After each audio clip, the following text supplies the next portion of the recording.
Now we're gonna make a little pocket for our fork and knife. We're gonna take a paper napkin and fold it up towards the top.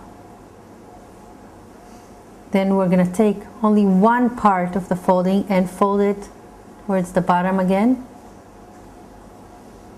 And we're gonna turn it around. We're gonna turn it to the other side.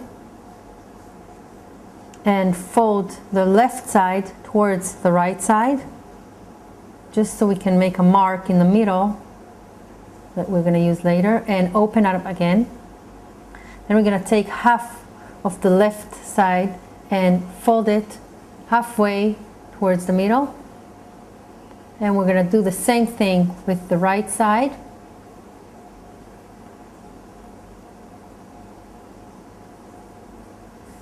Now we're going to fold it towards the middle, both of them, and as you can see, it turns to a little pocket. We're going to take a knife and a fork, and we're going to put the knife and the fork in.